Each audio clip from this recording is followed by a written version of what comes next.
daawwattu keenya jechuun sagalee ol kaasuu danda'u jechuudha. Gidaara jalaan deemu jira jechuudha. Maaliif yoo ta'an karaa mana seenanii san jechuudha. Achiin deemu jira jechuudha. Kun bakka khayyaar kan qabu kun akkuma argitanii amma jechuudha. Maskoota jalaan jira jechuudha. Inshaallah. Rabbiin haala affisu jechuudha. Ani immoo dukkana keessaan deemu jira jechuudha. Sagalee ol kaasuu danda'u dukkana keessaan deema. Viidiyoo tan isin maru jira jechuudha. Kun bakka khayyaar argitanii bakka harkaa hin qaba. Bakka kana wanni inni fudhadheef jechuudha. Yoo isaan na qaban yookiin isaan mana sanitti harkadhee yookiin Yuusuf faatti siirii godhan taate jechuudha.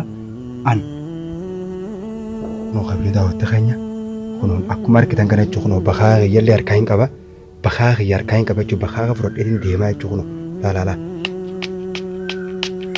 Inshaallah Rabbiin haala affisu jechuudha. Maaliif yoo ta'ani bakka kana akkanatti jechuudha. Naannoo kana hundatti bakka kana akkana ofirraa facaasee bakka kana jechuudha. Karaa kana hundatti akkana ofirraa facaasee jechuudha. Ifittillee facaasee daawwattoota keenya akkasitti ol dhiyaadhee jechuudha. Nama mana kana keessa jiru jechuudha.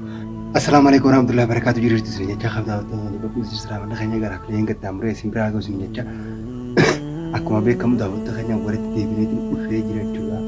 Akkuma viidiyoo Faisal gallakkiseen jechuudha. Daawwattoota keenya Faisal jechuudha. Naaf Yuusuf jedhaa hin hafne jechuudha. Maaliif yoo ta'ani Yuusuf hin garre jechuudha. Viidiyoo irratti ni qabame na fakkaatee viidiyoo isaan gallakkisanii YouTube Faayootii fi YouTube Yuusuf irratti gallakkisan jechuudha. Saniifuu daawwattoota kabajamtoota keenya telefoonallee irraa guuran ta'uu ani beeku waa Yuusuf qabanii bakka birootti awwaalanillee hin beekne jechuudha. Daawwattoota kabajamtoota keenya kun akkuma isin argitan kana jechuudha. Amma sa'aatii ammaan tanaa kana alaan jira jechuudha. Naannawa karaa mana Yuusuf sanii ala jira jechuudha. Suuta nama firaa laaleetiin jechuudha. Amma sa'aatii kana jechuudha. Mana yookiin jechuudha seenuu deemu jechuudha. Maaliif yoo ta'ani namni akka hin jiru jechuudha. Amma jechuudha mana kiyyarraa beetiin jechuudha.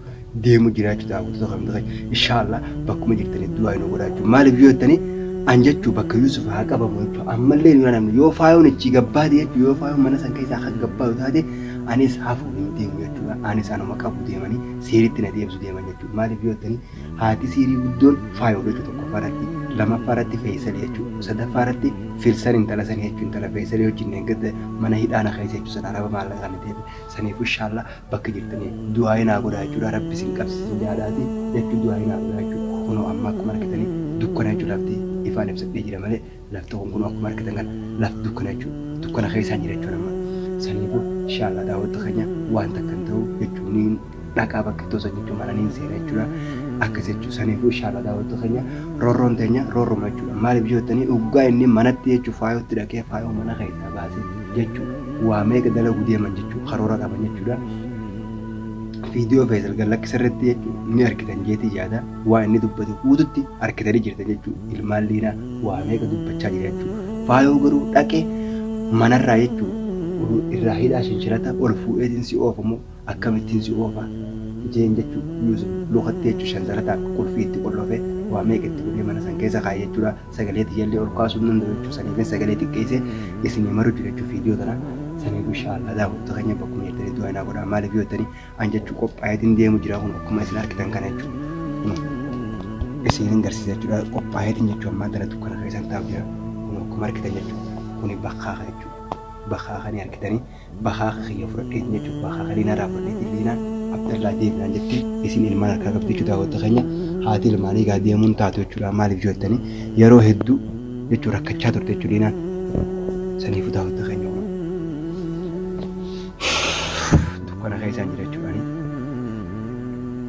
Rabbi hamtuun irraa qabu du'aa hin godhaa jechuudha. Daawwattoota kabajamtoota keenya Inshaallah waan takka hin ta'u jechuudha. Maaliif yoo ta'ani ani garuu alhamdulillah bakka kana kan hin qabu jechuudha.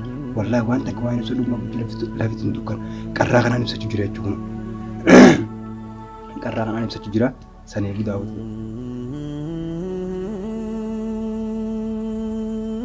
daawwattoota keenya maaliif yoo ta'ani yoo nama kana biraa dhageeffadhe malee jechuudha. Dukkana keessa taa'ee nama biraa dhageeffadhe malee hin beeku jechuudha. Garuu Yuusuf hin garre jechuudha. Viidiyoo irratti Yuusuf hin garre Yuusuf bakka jiru jechuudha. Maaliif yoo ta'ani dukkana keessatti jechuudha. Dukkana keessa ala taa'u jira jechuudha. Gidaara jala akkasii jechuudha. Qabeen daawwattoota keenya Rabbi hamtuu isin irraa qabu naan jaati du'aa hin godhaa jechuudha. Kunoo jechuudha bakkaa jechuudha.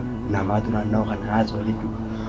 Oromootu naannawaa kana gara na fakkaate bakka kana Oromoo gara na fakkaate jechuudha. Inshaallah jechuun amma karaarraa maqeetiin jechuudha. Gidaara jala taa'u kun akkuma argitanii kuni bakkaa jechuudha. Bakkaa fudhadhee deemu jira jechuudha. Bakkaa fudhadhee jechuudha amma bakka ittoo sanitti deemu jira jechuudha. Akkuma isin argitanii kuni bakkaa jechuudha. bakka gayyaa kain qaba inshallah rabbina halaafisu jechuudha hamtuu nan argini waan akkasii jechuudha amma deemeetiin jechuudha akkana achi deemee jechuudha achi deemee nama karaa uummanni namni haasa'u kana deemee jechuudha akkasitti nama birraa eegee jechuudha suuta mana seenee daawwatu keenya akkasii waan jira hunda laala maaliif yoo ta'an intalti faayoon sun yoo jira baate ani jiruun diyyaa siin jirtu jechuudha jiruun ijoollee diyyaa illee hin jirtu jiruun liinaa illee hin jirtu jechuudha maaliif akkasuma gubbaa Yuusuf waan isin godhaa jirtu arkitanii jirtan jechuudha amma jechuudha Feesal jechuudha asiin jechuudha edaa halkan guutuu mana jala jechuudha mana jala namni deddeemaa bula jechuudha halkan leeyilii keessa namni halkan mana jala deddeemaa bula jechuudha mana seenanii akkasii gidaara jala deemaa bula anis gadi hin baane liinaanis gadi hin baane jechuudha wantoota keenya saniif jechuudha akkasitti edana dhamnaan jechuudha mana keessa namni takka naaf liinaanis hin dubbanne jechuudha rakkoo nuti keessa jirru rabbuma Khaaliqaa beekaa inshaallah daawwattoota keenya akkasii jechuudha amma ol deemee jechuudha ol kalaayee manatti ol kalaayee laala jechuudha nama jiru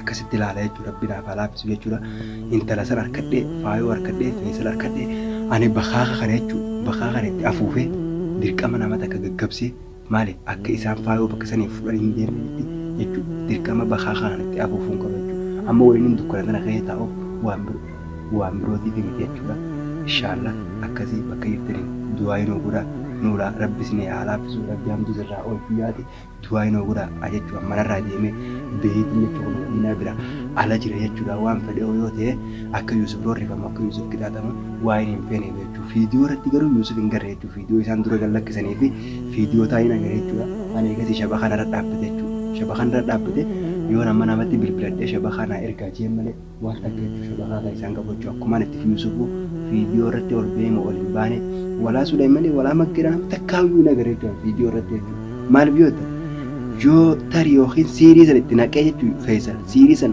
Yuusufii fi Makkeefaatti naqee intala san baasillee hin beene siiriin harkatti deema jechuudha Feesal siirii san ammoo faayootu itti kanne jechuudha daawwattoota keenya faayootu siirii san itti kanne saniifu ani jechuudha nama biraa haasawaa nama biraa eegaa nama biraa laalaatti jechuudha akkasitti jechuudha amma daawwattoota dukkana keessa taa'ee fiidiyoo sana isin himaa jechuudha maaliif yoo ta'ani bakkittoo kana asrii jechuudha Maghriba yeroo ta'u Maghriba saniin dhufe yeroo jechuudha isaan fiidiyoo gallakkisan saniin dhufe inshaallah rabbinaaf halaafisu jechuudha du'aa bakkuma jirtan naa godhaa jechuudha ammaan tana asirraa beetin jechuudha ol deemee akkana ka'ee ol deemee laala mee rabbinaaf halaafisu du'aa naa godhaa bakkuma jirtanis hundinuu du'aa naa godhaa daawwattoota keenya Abdullah rabbi hamtuu sirraa oolchuu lubbuu Yuusuf baraarii lubbuu Yuusuf dhaqqabii warri jettanii du'aa teessan komantii irratti du'aa naa godhaa jechuudha bakkaa kayya fudhadhee kun wayii bakkaa kayya fudhadhee ka'ee jechuudha wanta akka waan ibsadhu qabu Yuusuf bira deemeetiin jira inshaallah akkasitti bakkuma jirtanii du'aa naa godhaadha jechuudha daawwattoota keenya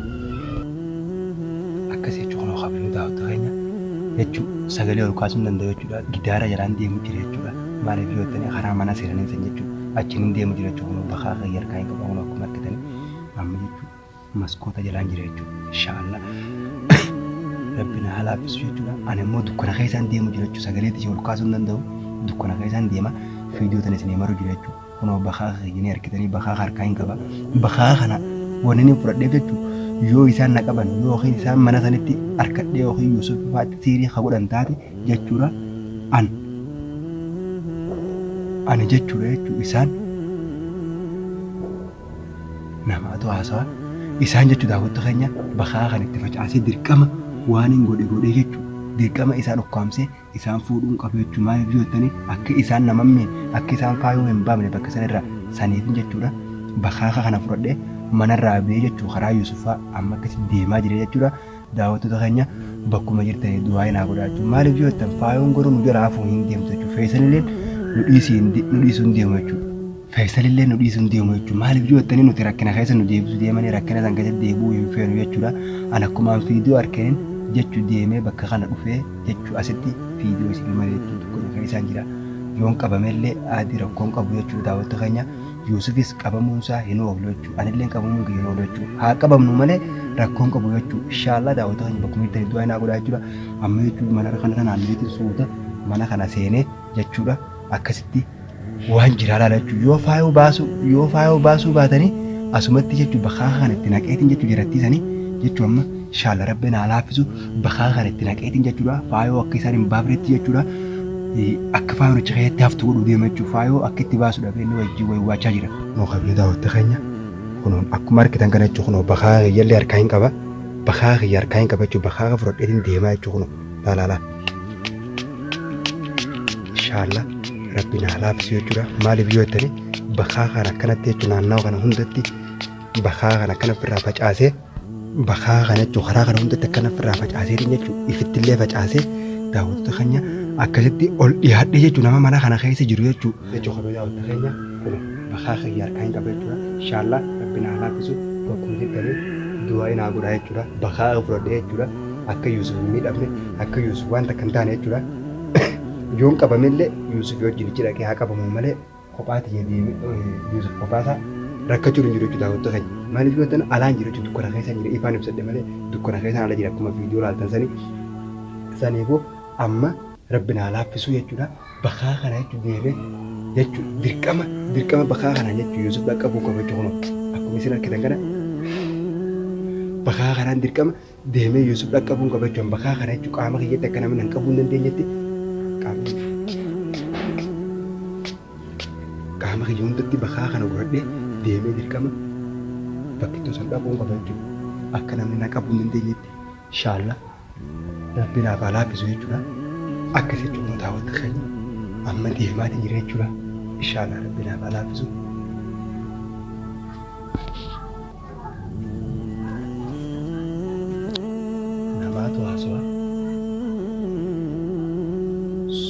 Namaatu haasawaa daawwattoota keenya nama bakka kana haasawaa dhagaye sagalee namaa as keessa jira jechuudha.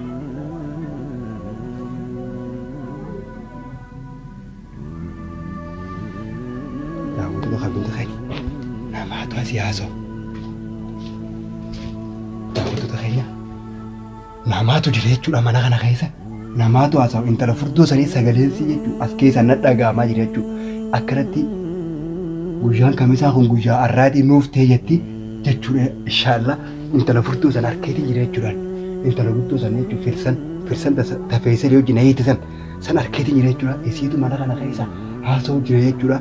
Isiif dhalaatu hojii jira muuziqaa banatanii jechuudha. Har'a guyyaan jimmataa kun guyyaa addaatii guyyaa firraa mirqananii firraa faajan jetti. Mana kana keessa jirti jechuudha. Ani si harkeetiin jira rabbi naaf haa laaffisu jechuudha. Akkasuma daawwattoota keenya inshaallah bakka jirtanii du'aa naa godhaa. Intala san dirqama qabuun qaba jechuudha. Intala san dirqama intala guddoo san dirqama qabuun qaba jechuudha. Intalti jechuudha ala baatee jirti jechuudha. Ittiin jirtisee namaatu itti dhufee na fakkaatti nama wajjin nama Oromoon bira jira jechuudha. Mana keessa jechuudha haasawaa jiranii inshaallah qopheeffadheetiin isii eega jechuudha. Takka dhabu yoo Faisal Yuusuf qabee anis intala tana qabuun dadhabu jechuudha. Dirqama intala tana jala deemee intala tana qabuun qaba jechuudha. Bakka tana oolee bulee dirqama intala tana qabuun qaba jechuudha. Maaliif yoo ta'u Faisal faayuu baasaa jira kun ammallee akkuma dhageessan kana haasawaa jirti. Faisal faayuu waan baasuuf ani isii dirqama qabuun qabu. Inni itti Faisal yoo Faisal kan Yuusuf qabu taate eegaa Yuusuf intala tana harkadhee jechuudha. Eegaan intala tana harkadhee dirqama intala tana qabuun qaba.